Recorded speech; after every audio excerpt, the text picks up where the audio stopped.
You may already know Mudang, the cutest little diva that stormed the internet, rightfully so, but let me introduce you to microscopic Mudang, the water bears, also known as moss piglets, formerly known as tardigrades. Tardigrades were first discovered by a German zoologist named Johann Ephraim Goes.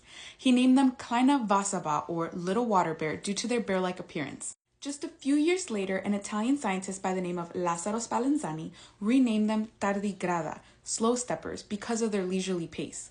Tardigrades are small invertebrates. They measure around 0.05 to 1.2 millimeters in length. They are bilaterally symmetrical, which means that they could be divided into two mirror images of each other along a single plane. They have 4 legs on each side, each with about 4 to 8 claws per leg. What do they eat? Well, these little cutie patooties feed on the fluid of plants, bacteria, animal cells, and other tardigrades because they are about that life. They do this with a mouth part called the buccopharyngeal apparatus, which allows them to extract all the nutrients out of what they're eating. And no, they don't cause disease or have a negative impact on crops. They're friend-shaped and friends. Now, there has been some discourse over what group they belong to, but they are most likely related to arthropods, so insects, spiders, crustaceans, and onychophoras, which are silkworms. They don't have any bones. Instead, they have a hydrostatic skeleton, which allows for flexibility and mobility in response to fluid change. Tardigrades have a ventral nervous system. It's commonly found in simple organisms, and it's similar to our nervous system in that it'll send chemical signals from the brain throughout the body.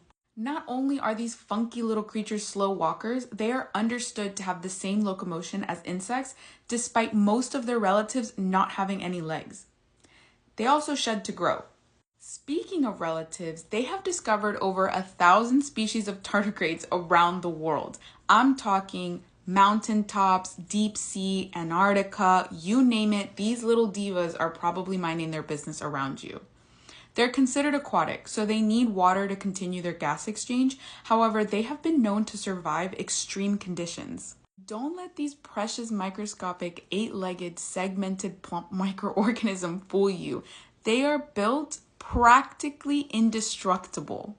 They have been known to survive absolute zero, high temperatures of 150 degrees Celsius or 302 degrees Fahrenheit, extreme pressure, ultraviolet radiation from space.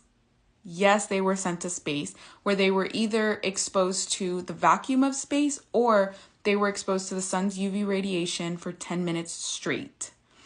Boiling alcohol, changes in salinity, they were stored in a freezer for 30 years.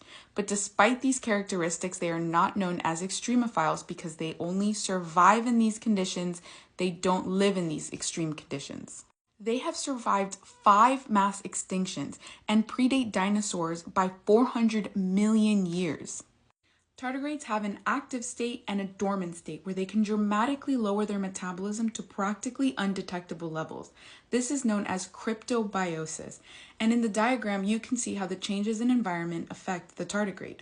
Some of their states include anhydrobiosis for when there's a lack of water in the environment, cryobiosis due to low temperatures in the environment, anoxybiosis for when there's a lack of oxygen, osmobiosis for when there's a high concentration of solute in the environment or salt water, and then there's encystment, which they just don't like the environment that they're in.